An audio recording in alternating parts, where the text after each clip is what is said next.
Hello everyone, this is the course on metrology and quality engineering.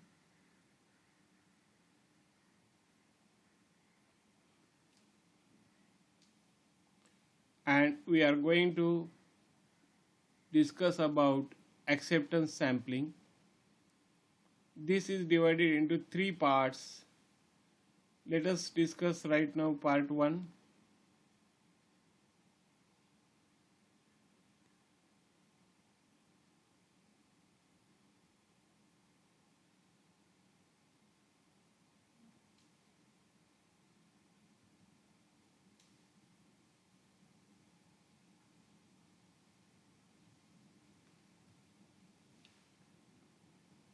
Introduction and objectives.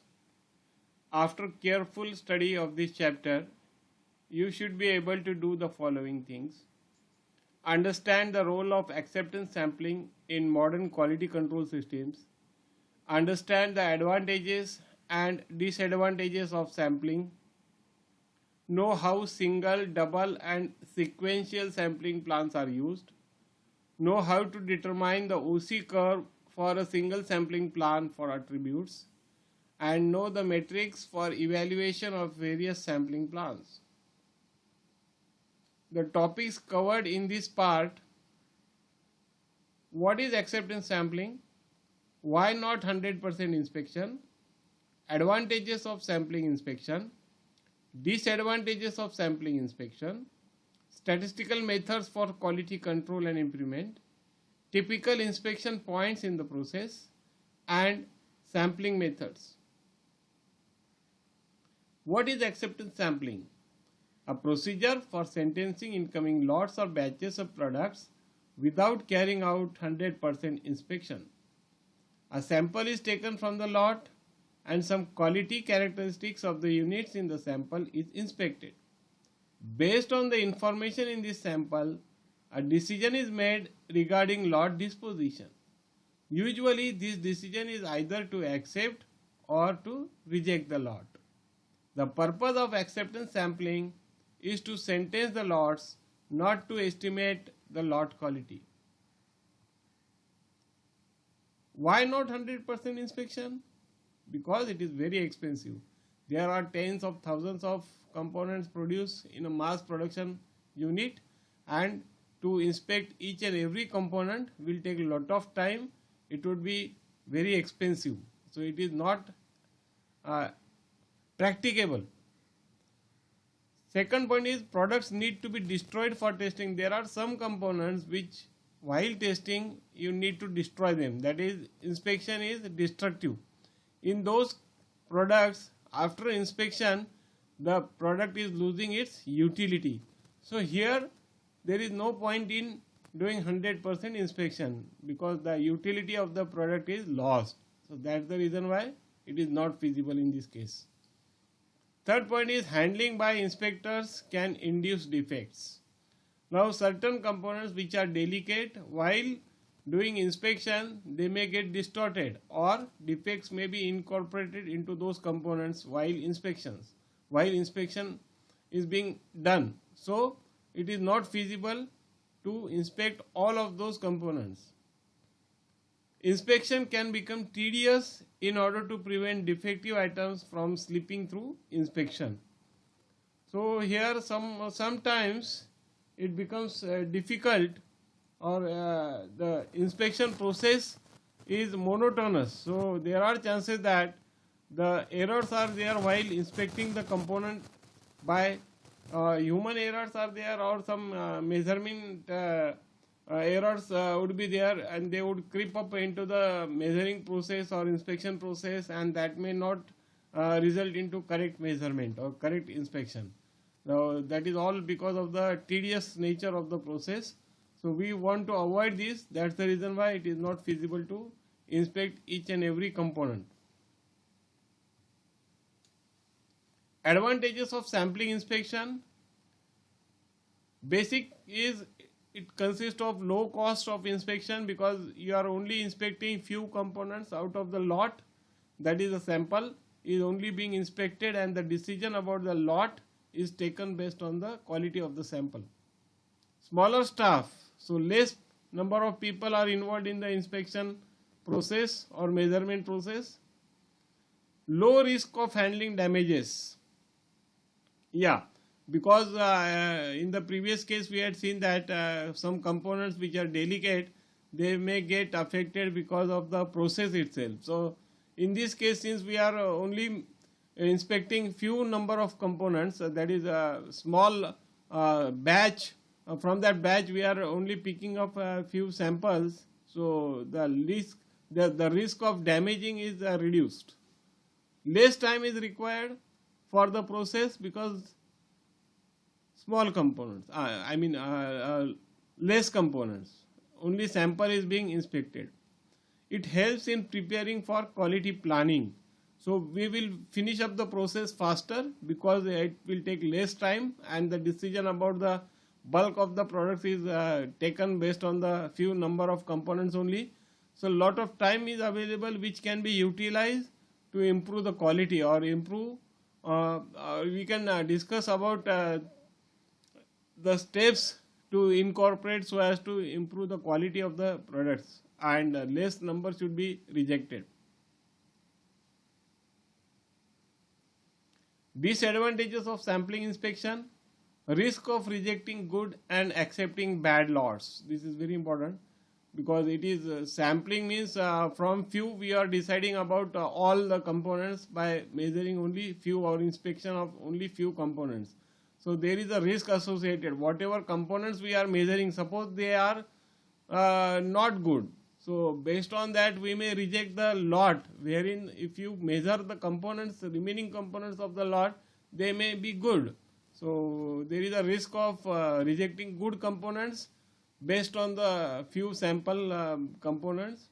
Also there is a risk associated of accepting the bad lots. It means that the sample which you are inspecting, it is composed of good products. So you may think that all of the products in the lot are good because they may be of the same quality. So you may not, you may accept that lot based on the few sample components only.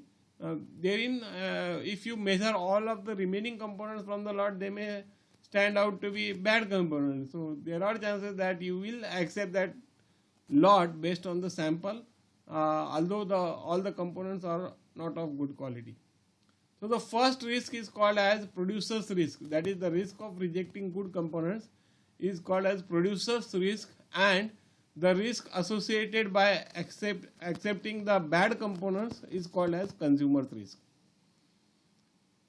Less information is collected about the product than from 100% inspection. Now sampling means you are just measuring few components, or you are carrying out the inspection of few components. So the data which is collected, it is not it is not for all of the components. So it is less. That's the meaning, that less information is collected by sampling inspection. The selection and adoption of sampling plan is more time consuming and labor intensive.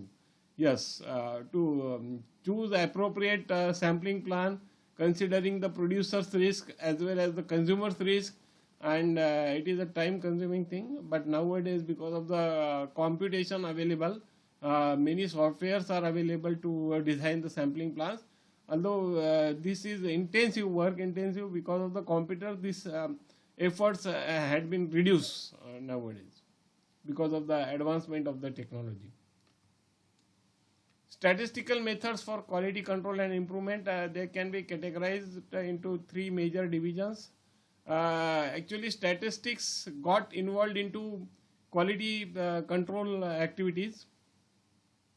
Initially, quality used to be inspected, only inspection and measurement they would come to know about the quality of the products. Okay, so it started with all acceptance sampling only. Initially statistics was used in the quality assurance department by acceptance sampling only. Then acceptance sampling is of two types: acceptance sampling for attributes as well as acceptance sampling for variable. Then later on, this process control was involved. I mean, statistics was involved in control charts, design of the control charts. Those are all based on statistics only, and more focus was on improvement of the quality rather than just inspection. So there are two types of control charts again: attribute control chart and variable control chart. And then later on, this design of experiments, which is also a statistical method of designing the settings of the process parameters so as to achieve the optimum quality characteristics of the products. This also got involved into this field, and nowadays more focus is there on the process control and design of experiments. So let us see this general trend towards application of SQC and QA. SQC means statistical quality control and QA is quality assurance. You can see along the time, this is, I mean, it's a historical thing. This is along the time axis. You are plotted the percentage of application of these three methods. Initially, all statistics was more concentrated in inspection. So acceptance sampling was applied in almost all major industries for deciding about the quality of the products. Okay, because the concept was that quality used to be inspected and it need not be built into the process. Then later on, around 1930 onwards, these statistics were these concepts of statistics were also used for design of control charts. So control charts, they are of two types: attribute control charts and variable control charts.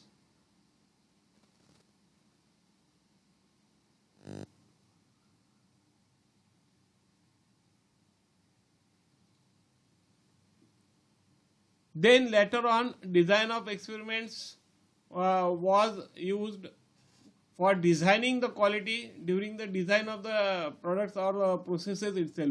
Basically, process designing used to be done using design of experiments, which is again a tool of statistical quality control only, quality assurance rather. You can see here application of quality engineering techniques and the systematic reduction of process variability. During acceptance sampling phase, basically there was no reduction in the variability. Okay, it is not mean to reduce the variability. It only used to inspect, and it was only used for rapid evaluation of the bulk of the components to decide about the quality of thousands of components based on the inspection of very few, that is sample inspection. So it was all focused on rapidly carrying out the inspection and deciding about the quality based on the quality of the samples.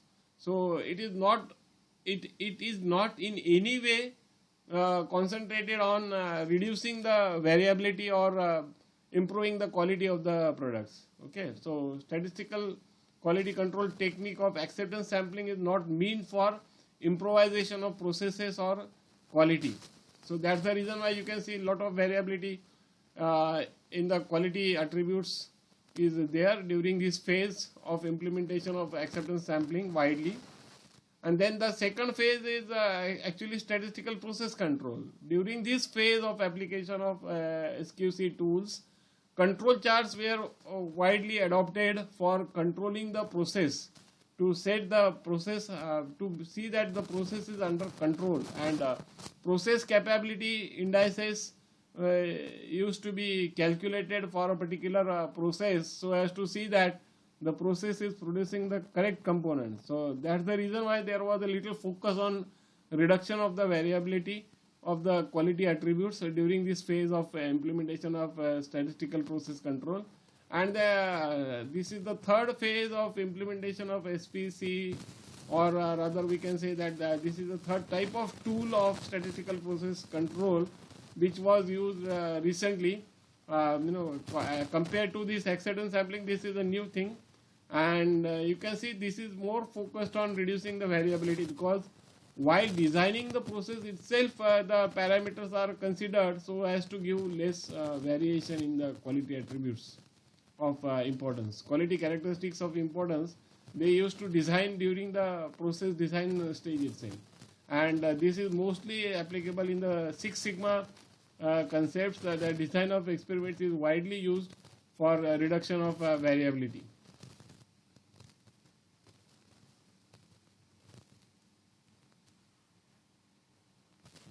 Typical inspection points during the process. There are a few points of inspection. So they are accordingly: raw material and purchase parts inspection, finished product inspection, before a costly operation, and before an irreversible process. So these are the few points during the process when inspection is done. Basically, the company is procuring the raw material or some sub-assemblies from its ancillary units. At that time, they need to ensure the quality of the vendor, and that's the reason why the purchase part inspection used to be done, and now also it is widely done. So this is one stage where inspection is done. Then finished product, and then the end product. Before it is reaching to the customer, you have to ensure that it is having of appreciable quality, and that's the reason why. So after finishing the processes, the inspection is done. Before a costly operation, before any costly operation, it is advisable that you inspect the components so that it is meeting the required specifications for this costly operation. Before an irreversible process, this is a similar thing as costly operation, but here again there are chances that whatever error are crept into the process, you cannot rectify them, that because the process is irreversible. So inspection is important. Lot formation. How lots are formed? Lots should be homogeneous, particularly say one shift, particularly, or from one machine or one batch, complete batch can be formed into a lots. It's larger lots are preferred over smaller ones. The number of components in a lot should be larger because it is advisable. It will reduce the time by inspection, sample inspection. Lots should be conformable to the materials handling system used in both the supplier and the consumer facilities. This is also important aspect. Lots should be formed in such a way that handling should be possible at both the supplier as well as the consumer end. Now let us see some sampling methods. How samples are selected? Okay, from the lots, what are the various methods by which samples are selected? There are a few methods. Let us see those methods. Simple random sampling, stratified sampling, systematic sampling, cluster sampling, and two-stage sampling. Let us see one by one.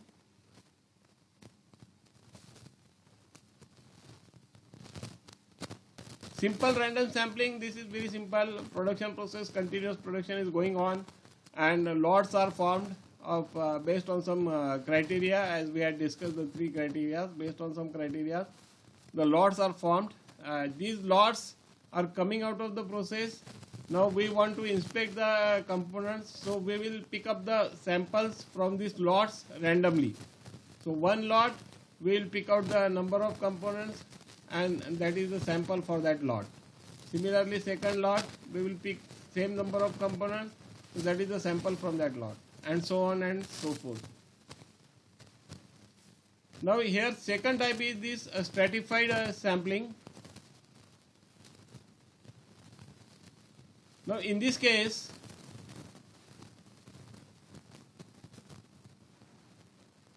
you can see that the production process, the lots are coming out of the production process, but the amount, that is the quantity, is more. You can see that around 5,000 components in this lot. It can be even more. So it is difficult to pick up the random sample from the lots. That's the reason why we will subdivide this subdivide all of the lots into few number of lots, other sub-lots rather. Say for example, this is a lot consisting of 5,000 components. We have divided it into 3 sub-lots. One sub-lot consisting of 1,000, second of 2,000, and third of 3,000. So 3 into 5 and 6, sorry. So here it should be around 6,000. So around 6,000 components have been divided into 3 sub-lots. Now from this sub-lot we will pick up a sample of 100. From this sub-lot we will pick up a sample of 200, and from this sub-lot we will pick up a sample of 300. So that way the sample to lot number is same, the ratio is same. So this is called as the stratified sampling. It is in 2 tiers, rather distribution, organized sampling.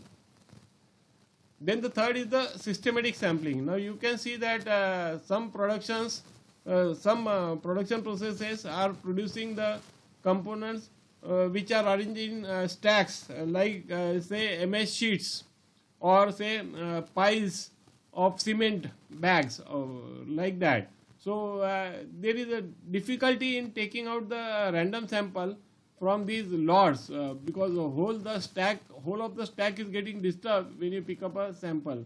So in this case, what is done?